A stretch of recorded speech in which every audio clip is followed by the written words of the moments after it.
Hello student, मैं शैलेंद्र कुमार स्वागत करता हूं आपका इस वीडियो में। इस वीडियो में क्लास 10th का द्विघात समीकरण को शुरुआत करते हैं। आइए समझते हैं कि द्विघात समीकरण होता क्या है।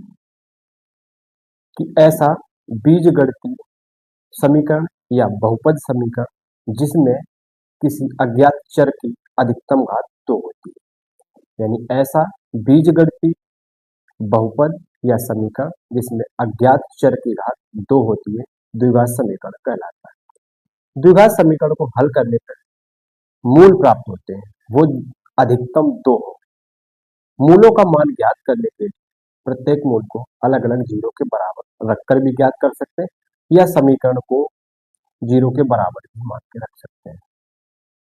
द्विघात समीकरण का मानक रूप जो होता है a x square plus b x plus c होता है, जिसमें ए बी सी वास्तविक संख्या है। ए जो है एक्स स्क्वायर का गुणांक है, बी जो है एक्स का गुणांक, सी जो है अचर पद है और एक्स ही अज्ञात बहुपद है। आइए समझते हैं। लिखा है द्विघात समीकरण एक ऐसा बीजगणितीय या बहुपद समीकरण जिसमें चर की अधिकतम घात 2 होती है, द्विघात समीकरण कहलाते हैं। यानी एक ऐसा बीजगणितीय या बहुपद समीकरण जिसमें किसी चर की अधिकतम घात 2 होती है। द्विघात समीकरण को हल करने पर मूल या शून्य की अधिकतम संख्या 2 प्राप्त होती है। मूल या शून्य को अलग अलग शून्य के बराबर रखकर मान ज्ञात कर सकते हैं। फिर द्विघात समीकरण का मानक रूप, जो कि यह है द्विघात समीकरण का मानक रूप a x square plus b x plus c बराबर 0। ठीक है, जिसमें x जो है अज्ञात चर है। इसमें द्विघात समीकरण क्या है, इसमें कहा था कि एक ऐसा बीजगणितीय बहुपद या समीकरण जिसमें चर की अधिकतम घात 2 होती है, द्विघात समीकरण कहलाते हैं। चर क्या है? अज्ञात x जो है अज्ञात चर है, तो मानक रूप a x square b x plus c बराबर 0। एक्स जो है अज्ञात यही चर है, ए जो है एक्स स्क्वायर का गुणांक है, बी एक्स का गुणांक है और सी अज्ञात अचर पद है। इस समीकरण की एक कंडीशन है कि ए का मान 0 नहीं हो सकता है। इसको किस प्रकार से लिखते हैं? ए बराबर काट दो 0, इसको बोलते हैं ए डज नॉट 0 होना चाहिए, यानी ए शून्य नहीं होना चाहिए। A B C, A comma B comma सी वास्तविक संख्या है। ओके, हाँ। द्विघात समीकरण को हल करने की मुख्यतः 3 विधियां होती है। एक गुणनखंड विधि, दूसरी पूर्ववर्ग विधि, तीसरी द्विघात सूत्र। द्विघात द्विघात समीकरण हल करने की 3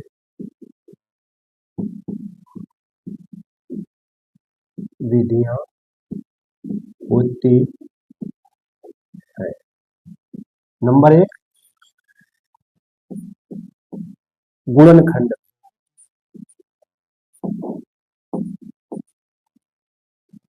खंड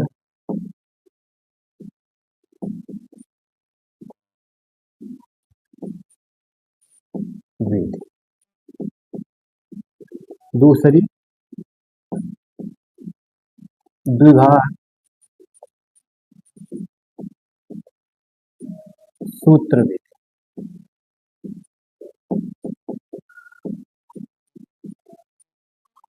तीसरी पूर्ण वर्ग विधि। पूर्ण वर्ग विधि गुणनखंड विधि, जैसे मान लिया x square plus 5x plus 6, इसको 3 है 4 में बदलना है। ऐसे जैसे एक्स स्क्वायर 5x प्लस 6, 5 को इस प्रकार से तोड़ेंगे कि 6 हो जाए, गुणा करने पर जोड़े तो 5x ही हो जाए, यानी 3 और 2, 3x प्लस 2x प्लस 6, इस प्रकार से। और द्विघात सूत्र विधि होता है जो x बराबर minus B plus minus under root B square minus 4ac upon 2a, ये सूत्र जिसको श्रीधराचार्य का सूत्र भी कहते हैं। तीसरा पूर्ण वर्ग विधि, जैसे a माइनस बी का होल स्क्वायर बराबर p मान लेते हैं, इसको हल कर a माइनस बी का होल स्क्वायर पूर्ण वर्ग। गुणनखंड विधि, जैसे x square plus 5x plus 6 बराबर 0, इसको हल करेंगे तो गुणनखंड करेंगे तो ये गुणनखंड। आगे इसको तीनों विधियों को विस्तार से समझेंगे क्वेश्चन के माध्यम से। फिर है द्विघात समीकरण में जो मूल होते या शून्यक होते अधिकतम 2 होते हैं, क्योंकि x की पावर 2 है अधिकतम, तो मूल या शून्यक अधिकतम 2 ही हो गए। हाँ, इनको प्रत्येक को अलग अलग 0 के बराबर रख के मान भी निकाल सकते हैं, या जो समीकरण होता है पूरा, जैसे मानक ax square bx plus c, इसको पूरे को 0 के बराबर मान लेते हैं, आगे इसको गुणनखंड करते हैं तो उसमें प्रत्येक को 0 के बराबर। फिर इसमें लिखा है द्विघात समीकरण के मूलों की प्रकृति। यहाँ पे देखते हैं द्विघात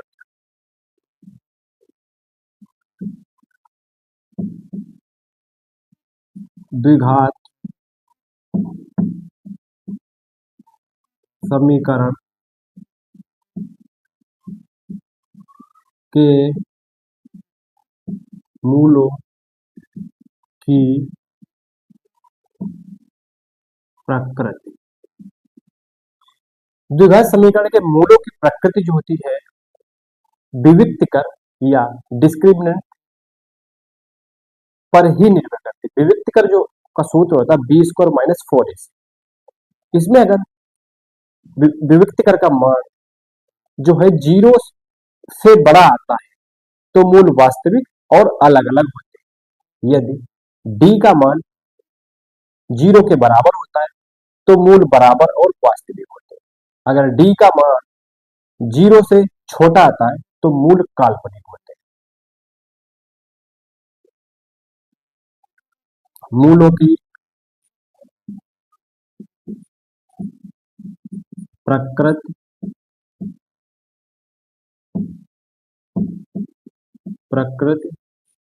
विविक्तकर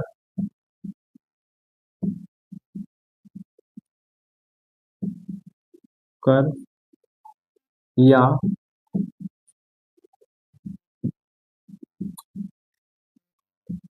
डिस्क्रिमिनेंट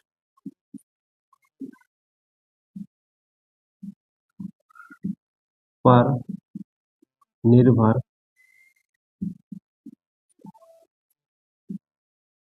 करती है। d बराबर बी स्क्वायर माइनस 4ac।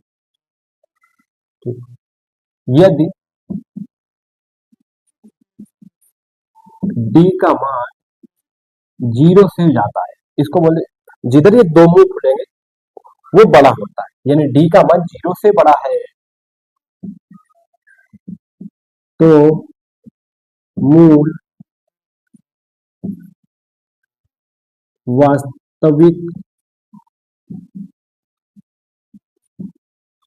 वास्तविक और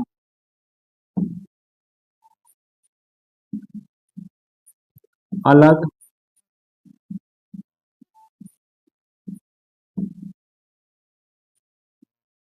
अलग होंगे। यदि d का मान 0 के बराबर है, यदि d का मान 0 के बराबर है तो मूल वास्तविक और समान होंगे।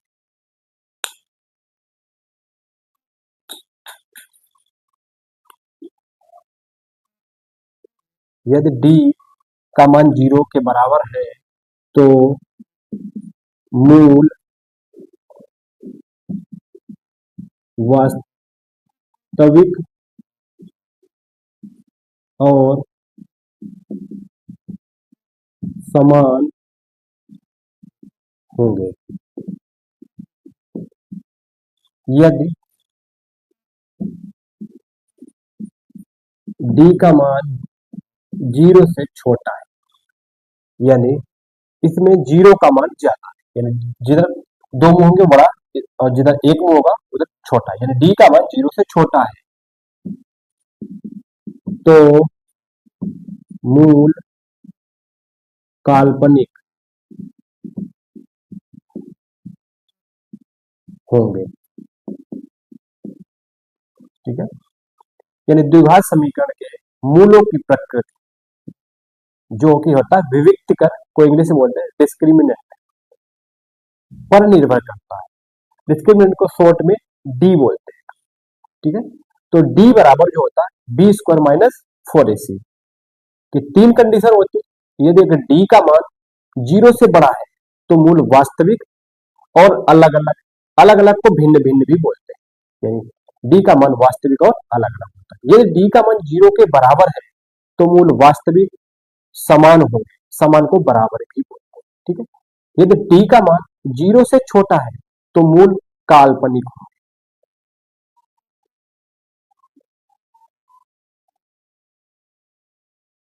एक पॉइंट और आता है,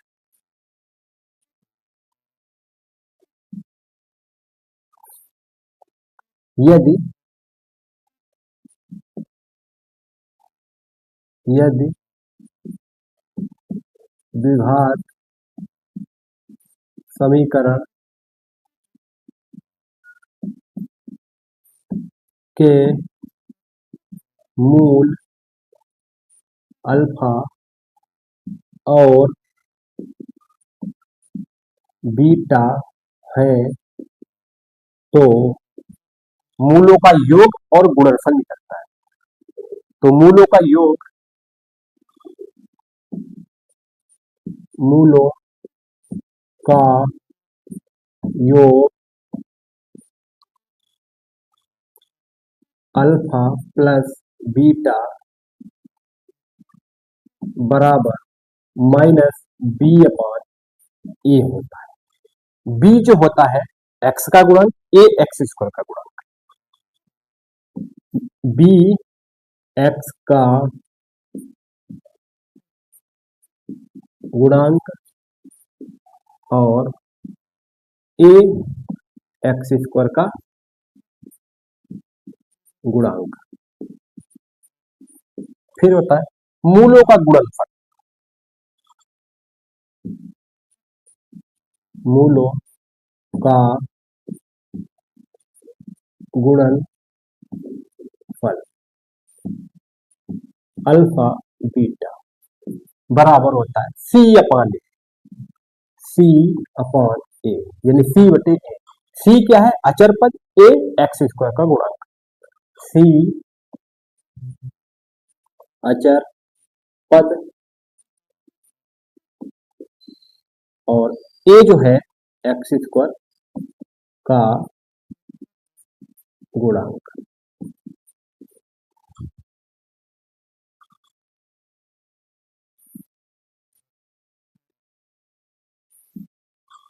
ठीक है, फिर इसमें होता है अगर मूल आपके अल्फा, मूलों का योग और गुणनफल दिया गया है तो कहते हैं कि इसका समीकरण बनाइए। उसके लिए भी होता है एक्स स्क्वायर का गुणांक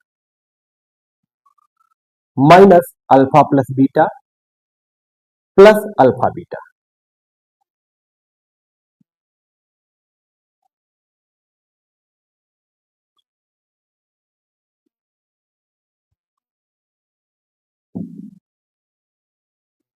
मूल दिए हो तो समीकरण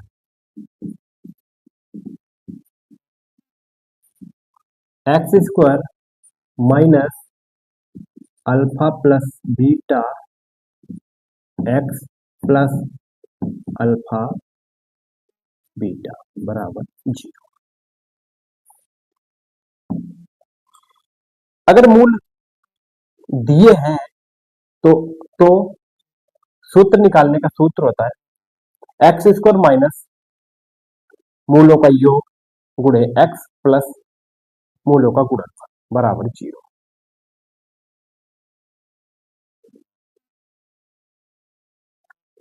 तो समीकरण निकाल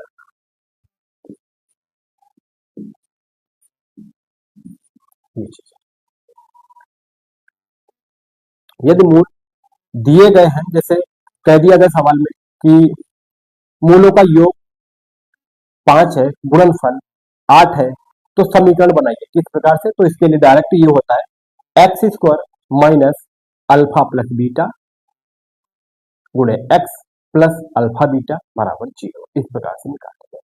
यानी द्विघात समीकरण के मूलों की प्रकृति जो होती है विविक्त कर पर निर्भर करती है।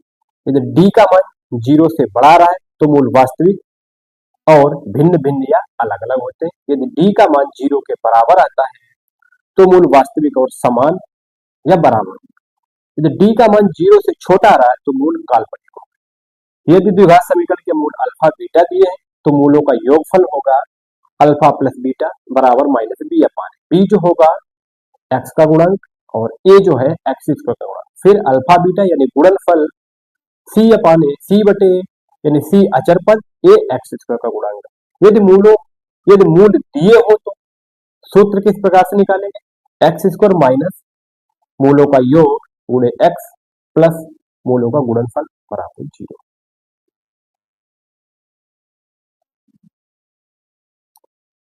ठीक है, इसको नोट कर लीजिए, स्क्रीनशॉट लीजिए, फिर क्वेश्चन के माध्यम से समझते हैं द्विघात समीकरण कौन कौन से द्विघात समीकरण होंगे और कौन कौन से नहीं होंगे।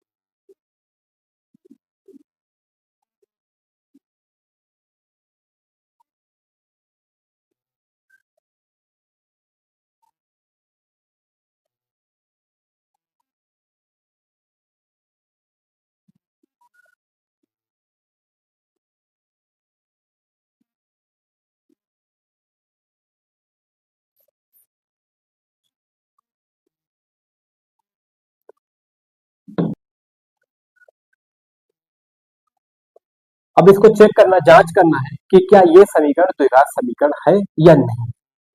यानी क्या पढ़ा था, ऐसा बीजगणितीय समीकरण या बहुपद समीकरण जिसमें अचर पद की अधिकतम घात 2 हो द्विघात समीकरण कहलाता है। इसमें चेक करना है कि क्या अचर पद की जो घात है अधिकतम 2 है या नहीं।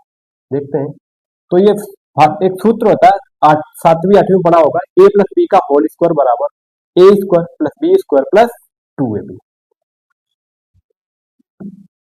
तो लगाते हैं एक्स प्लस 1 का होल स्क्वायर बराबर 2 एक्स माइनस 3।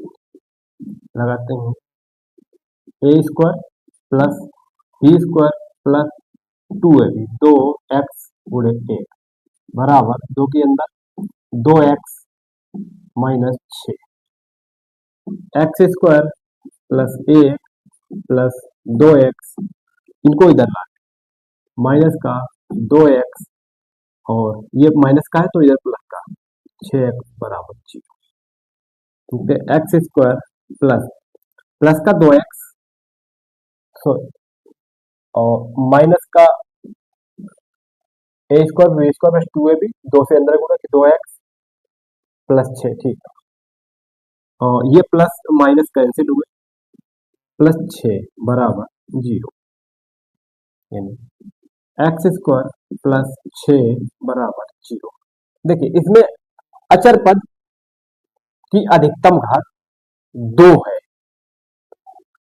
तो दिया गया समीकरण द्विघात समीकरण है। हाँ, इसमें तो एक कंडीशन थी कि ए का मान जीरो नहीं होना चाहिए, बी चाहे जीरो हो सक बी हो सके, सी भी हो सकता है, यानी ए का मान जीरो नहीं होना चाहिए।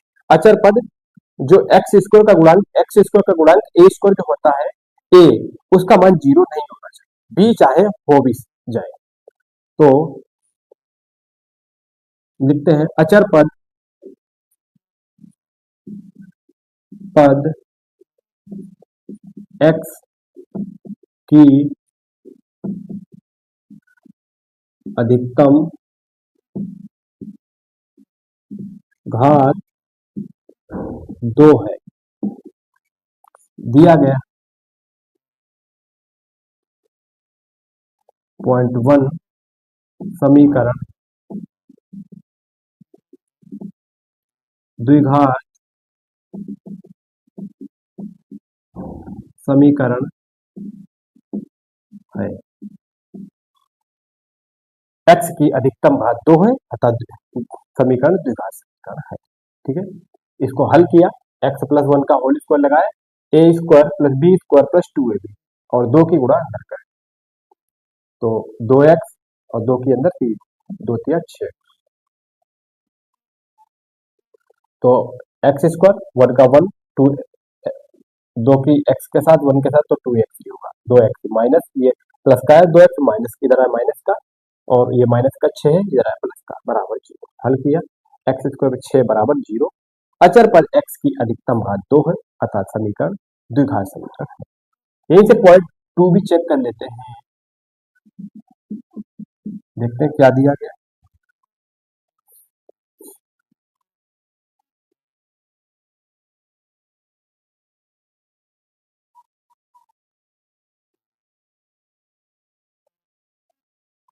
दिया है x square minus two x बराबर माइनस का दो, फिर अंदर है तीन माइनस एक्स।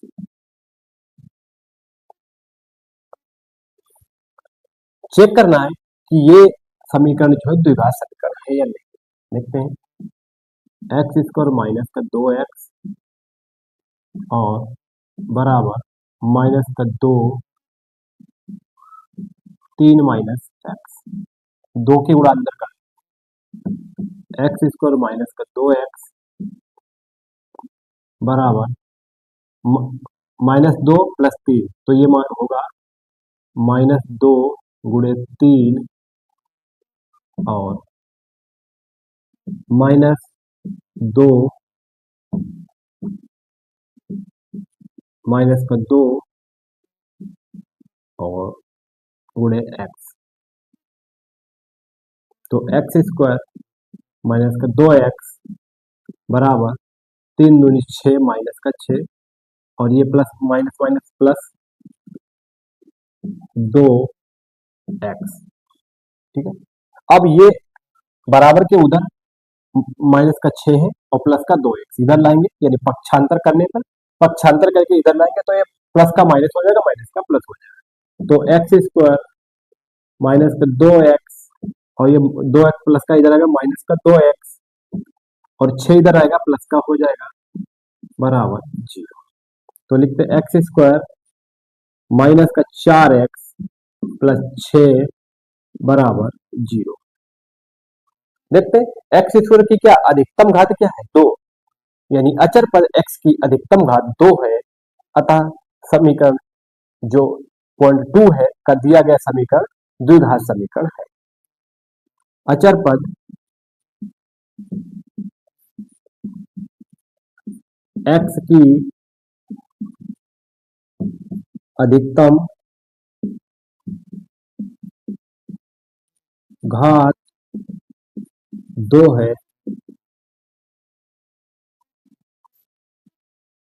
तो समीकरण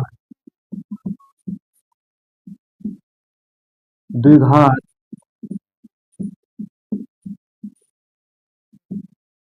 समीकरण द्विघात समीकरण